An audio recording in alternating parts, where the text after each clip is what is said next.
এই দেশে আপনার জীবনের মূল্য কত টাকা? ১ কোটি, ২ কোটি, নাকি ২ লক্ষ টাকা?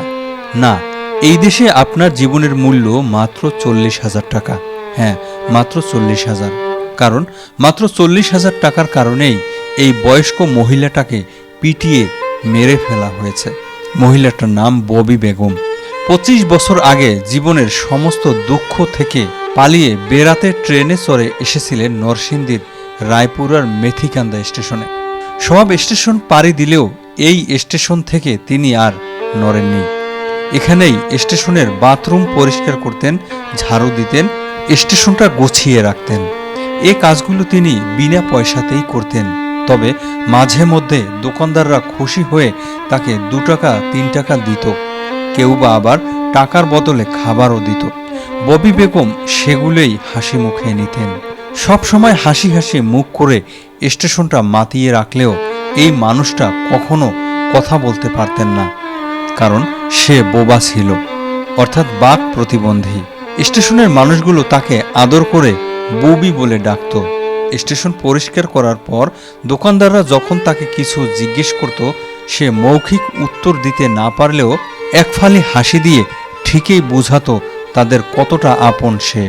দীর্ঘ ২৫টা বছর নিজ সংসারের মতো স্টেশন পরিষ্কার করে এই মানুষটা ১ টাকা ২ টাকা করে ৪০,০০০ টাকার মতো জমিয়েছিলেন। দোকানদাররা মাঝে মধ্যে মজা করে বলতো, ববি, তুমি তো না খেয়ে টাকাগুলো জমাচ্ছ, এই টাকাগুলো দিয়ে তুমি কি করবে? কাকে দিবে এই টাকা? তোমার তো পরিবারও নেই। ববি কোনো উত্তর দিত না, একটা রহস্যময় হাসি দিয়েই উড়িয়ে দিত। নিজের ইচ্ছের কথাটা মনের মধ্যেই জমা রাখত। হয়তো তার ইচ্ছে ছিল টাকাগুলো জমিয়ে নিজের কোনো অপূর্ণ একটা ইচ্ছে পূরণ করবে, হয়তো একটু ভালো মন্দ খাবে। কিন্তু তার সেই ইচ্ছেটা আর পূরণ হলো না, কারণ গতকাল রাতে তার দীর্ঘদিনের জমানো ৪০,০০০ টাকা লুট করে নিয়ে যায় ছিনতাইকারীরা। গত শনিবার দিবাগত রাত ২টার দিকে স্টেশনের পরিত্যক্ত একটি কক্ষে ঘুমিয়ে থাকা ববি বেগমকে মারধর করে তার ছোট্ট ঘরটা থেকে টাকা ছিনতাই করে নিয়ে যায়। হামলায় তার চোখ, মুখ ও শরীরে বিভিন্ন স্থানে গুরুতর আঘাত লাগে। গত মঙ্গলবার রাত 11:30টার দিকে অসুস্থ হয়ে পড়লে তাকে রায়পুরা উপজেলা স্বাস্থ্য কমপ্লেক্সে নেওয়া হয়। পরে দিবাগত রাত 1:15টার দিকে নরসিংদীর সদর হাসপাতালে নেওয়ার পথে তার মৃত্যু হয়। এ ঘটনায় জড়িত সন্দেহে ৫ জনকে গ্রেপ্তার করা হয়।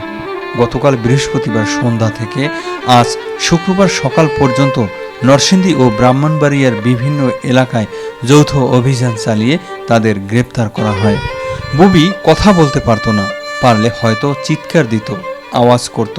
সে চেয়েছিল সমস্ত শক্তি দিয়ে নিজের এতদিনের জমানো টাকাগুলো আগলে রাখতে, বাধাও দিতে চেয়েছিল। এজন্য তার চোখ, ঠোঁটে, গালে মারাত্মকভাবে পিটানো হয়েছে। পিটিয়ে রক্ত জমাট করে ফেলেছে ছিনতাইকারীরা।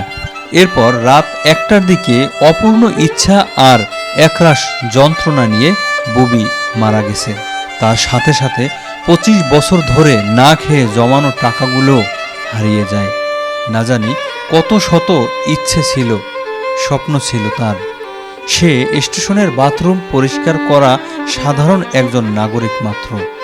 তার মৃত্যুতে কারোই কিছু আসে যায় না। ববির মতো এমন হাজারো মানুষের মোবাইল ছিনতাই হয়, টাকা ছিনতাই হয়, মৃত্যুও হয়, কিন্তু ছিনতাইকারীরা ধরা পড়ে না। ধরা পড়লেও ঠিকই ছাড়া পেয়ে যায়। এদেশে প্রতি বছর প্রায় 35,000-এর মতো মানুষ ছিনতাইকারীদের কবলে পড়ে। 3,200 জনের মতো মানুষ নির্মমভাবে প্রাণ হারায়।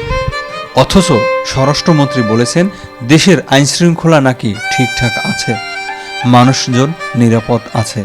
কিছুদিন আগেও কুমিল্লার এক কাস্টমস অফিসারকে ছিনতাইকারীরা মেরে ফেলল, কোনো বিচার হয়নি, হয়তো হবেও না।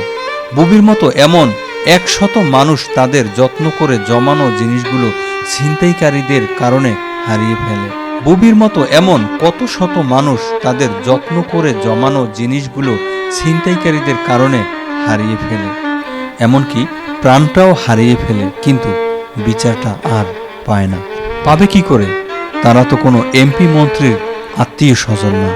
এদেশে জীবনের মূল্য তো মাত্র 40,000 টাকা, 40,000 টাকা, 40,000 টাকা।